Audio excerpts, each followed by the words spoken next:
All right. Good morning, coaches. My name is KJ Smith, and I coach with Basket Unifacisa as an assistant in the Brazilian First Division, known as the MBB. And I wanted to share with you today some of my favorite post actions from the Americas. So this will include not just teams from Brazil, but it'll include teams from the Argentinian leagues, Uruguay, as well as Mexico. All right. So, in my opinion, I think with post actions, it kind of gets pushed to the side a little bit when you don't have a scorer who can post very well. But I think you can definitely take advantage of the ability to use the post as a hub for passing angles, for creating some difficult closeout situations, and maybe attack in a little bit of a different way. So we'll look into some of that. I will be putting this presentation on YouTube for anyone to review later, as well as giving out a PDF of all of these set plays to anyone who contacts me via Twitter at KJ the Scout or via email at kjthescout@outlook.com. So without further ado, let's get started. What's first here is what we call the triple post here in Brazil. And what I really like about this action is normally in this situation here, normally this guy would just go off of a pin down, maybe there's a split cut here, and you kind of just play this one-on-one game. The beauty of the triple post is it keeps, as you'll see later, everybody involved in the action. And the first option we always look for is this back door against a deny or top lock. Now the second option, if you don't have the back door, is to look for the curl to the rim. Now, as you'll see later on in the video, it's very important that this player does not go for the pin down unless he is completely free.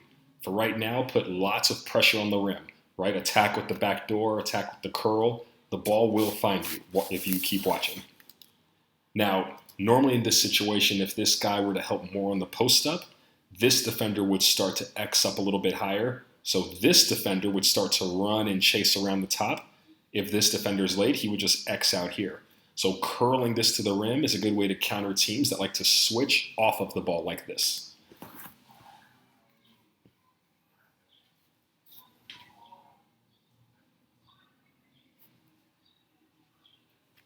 The next progression out of this concept is to look for a pin down on the back side.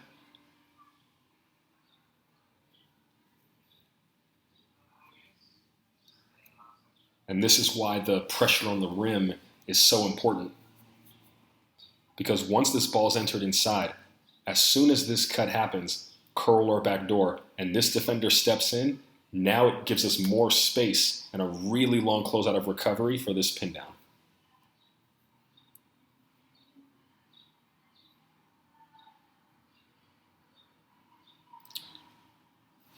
Now, following any pin down, we always look to re-screen into a pick and roll.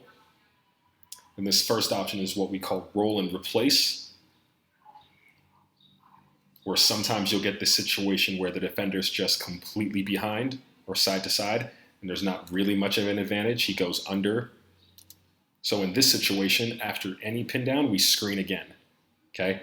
Now, as this screen happens, we attack a soft hedge, which is a very popular defensive coverage. We're trying to read this defender here. So once this ball handler gets two on him, he's done his job. His job is now to get the ball to the backside. And now you see on this reversal, it's 2 against 1. He can take the shot. He could also reverse here.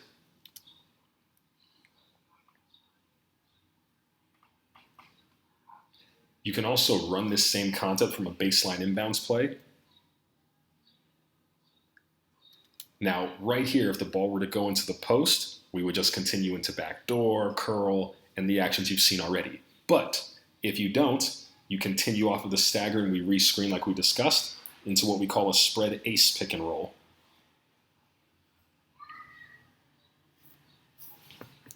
Now, the reason it's called spread ace is literally just a fancy way of saying that you're attacking the side with one offensive player in the corner.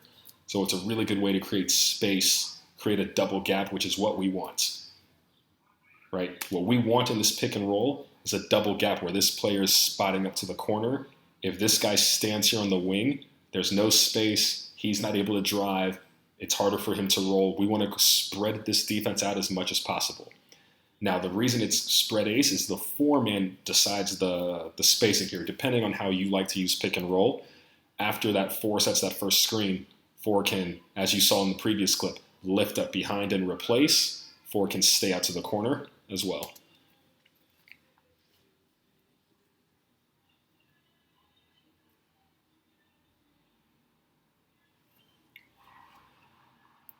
Now here's that same action again, and now you're looking for what we call a spread deuce, which is the same thing as basically attacking the two side.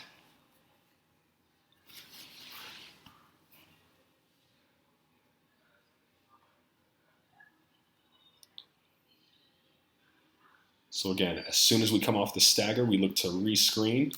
You see the four-man shaping up to this strong side corner, pushing this shooter up to the wing. And now against this hard hedge, we only have to read this defender. So from the ball handler's perspective, once he gets two on the ball, he just has to read. If this defender steps in, toss to the shooter. If this defender stays out, we can toss to the roll. In this case, they leave the best shooter on the team wide open.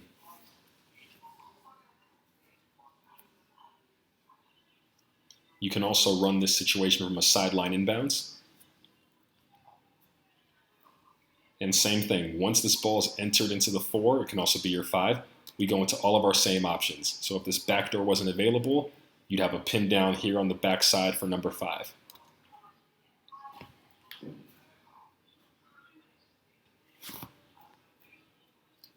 And you can also run the same action out of horns.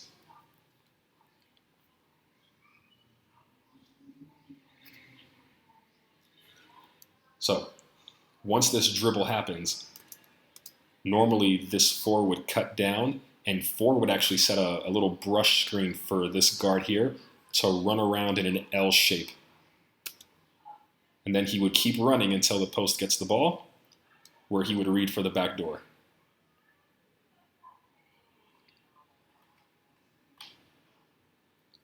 Now this play is from Capitanes in Mexico. And I think it's a really, really good way to get some quick five-man movement. You notice how fast everyone moves through this action. So after this reversal, what makes this play dangerous is how it swings the ball from side to side, but with a purpose. So you initiate getting the entire defense loaded over here. On this reversal, you get three players on one side of the floor. Before the ball's reversed, there's already a cross screen happening for the post with the defender standing where he's supposed to be, right? He should be in this position given where the ball is. So now by the time that reversal happens, it's too late for him to get in prepare for that cross screen, and you have a nice slip to the rim.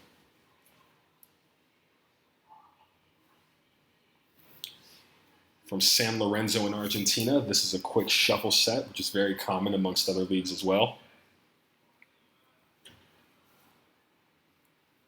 And the nuance in this set is what's interesting, because you always want to run actions looking to score. If you have a 4 or 5 that can shoot off of this, as soon as they catch, easy three, don't have to do anything else. Right? You'll see that same thing again here on this reversal. If teams once in a while aren't paying attention, you can reject this screen and pin down with the 4 and the 5, and sometimes you'll catch them slipping for an easy three or roll to the rim. Now, once the ball's inside here, and you've seen this if you watched any recent NBA Finals, especially with the Golden State Warriors, of just a basic split cut with two players spaced on the backside. All he has to read is these two defenders here, right? In this case, if this defender were to step out more and this screen were a little higher, you would have room for this guy to slip to the rim while he's preparing to throw the pass.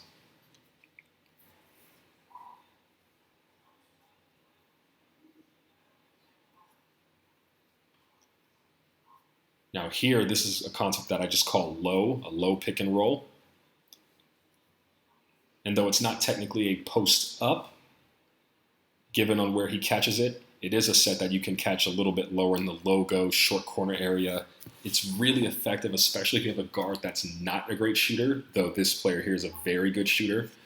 And what you're looking for is the lower you set this screen below the foul line, the bigger chance that you create for that player on defense to chase over, right? A lot of times you'll see guards that can't shoot, and teams will just go under, and just make them shoot. But the lower that screen goes, at some point, this defender has to chase over. And when he chases over, we're able to attack downhill with an advantage.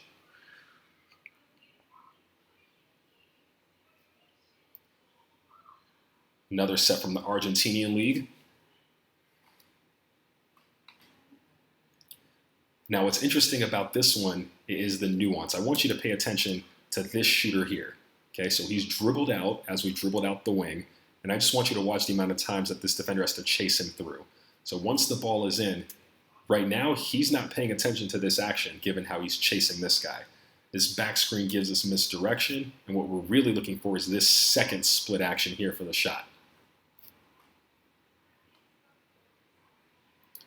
For teams that run really simple 4-out motion, this is a really good one from Instituto. Now, normally in teams that run 4-out, 1-in, what you'll see them do a lot of is they'll push the ball, they'll get into their 4-out spacing, this guard will pass ahead, he'll cut through. In this case, you can do the same action even when you dribble out. What you're looking for on this pass entry is as this lead guard is cutting directly through the rim or even cutting around toward the baseline, you're going to set a pin down for this guard with this big here. Now, depending on how this guy guards it, there's only two options, okay? If he's behind, we can come off this pin down for the shot. If the defender starts to cheat, as you'll see here, we have the back door.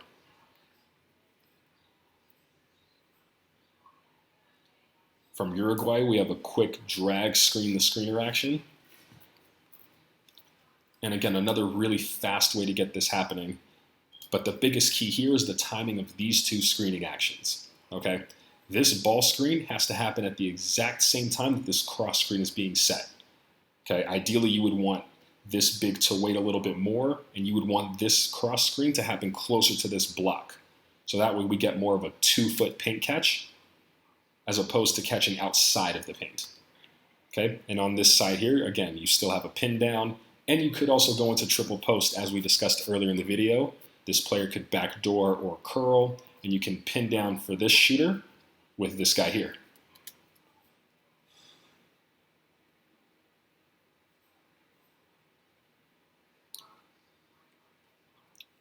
So this next set is another quick screen the screener action.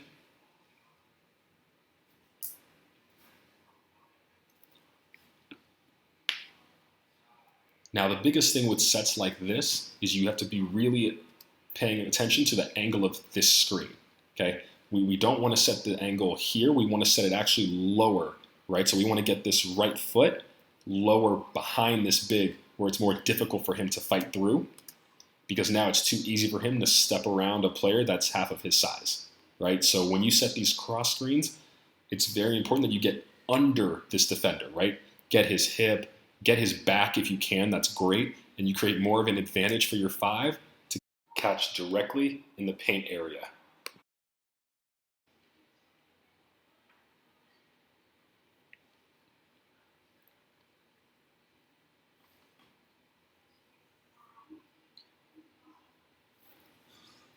Diamond sets are something that are really popular here as well as in the EuroLeague, and this case is no exception. And again, similar to the triple post, only this time when the ball's entered into the post, you're going to have this big lift up, trying to set a back screen here to the rim. Now, if that back screen isn't there, then we just flow into another pick and roll right after the pin down. And again, like we talked about before, once your guard has gotten 2 players to defend him, they've done their job. There's too often times where this guard is attacking 2 guys trying to create something out of nothing. This is a situation where all you have to do is lift this guy a little bit, and he's open for the shot.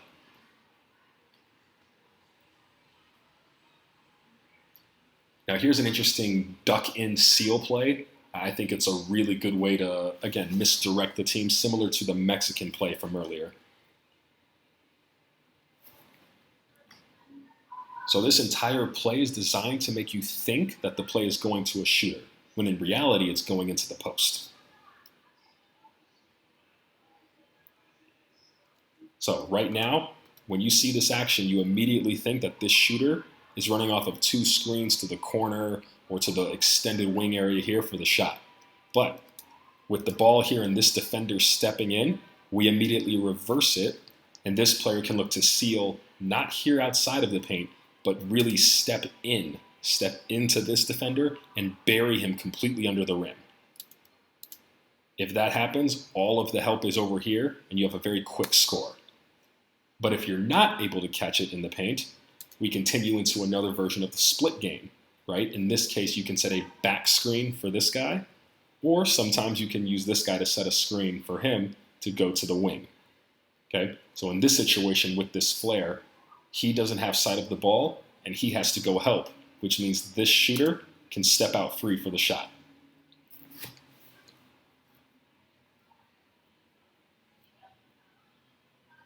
Now, if you have a guard that can post up, the slice action is a very simple and popular one.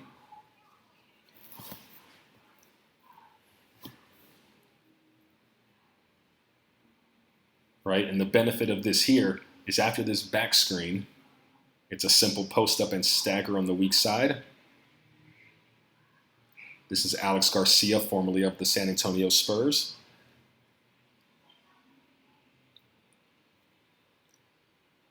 If you've got a point guard that can post up, you'll like this one as well. And in particular, this play does work a little bit better when your 4 or 5s can shoot, as this team does. So it starts out in a horn set. We set a cross screen for our point guard with our 4, right, our shooting 4-man. Now again, this team does a good job of taking away the switch.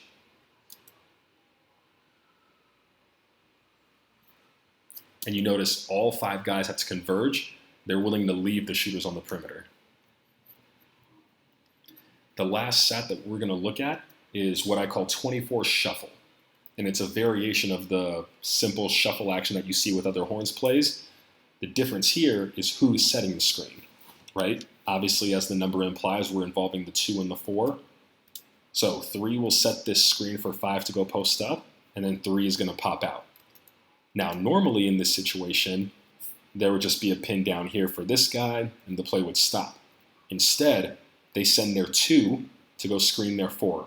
Now, with this team specifically, both of them are good shooters. And even though this guy sniffs it out, it just takes one step by this defender to help on the back screen for us to have a slip to the rim.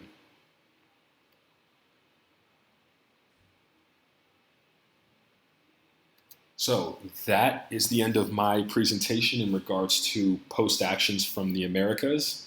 Again, if you want the video for this as well as the PDF, you can contact me via Twitter at KJ the Scout. Feel free to DM me as well as my email, kjthescout@outlook.com. And I'd be more than happy to talk hoops, exchange information, learn the game from you guys. So I'll talk to you later.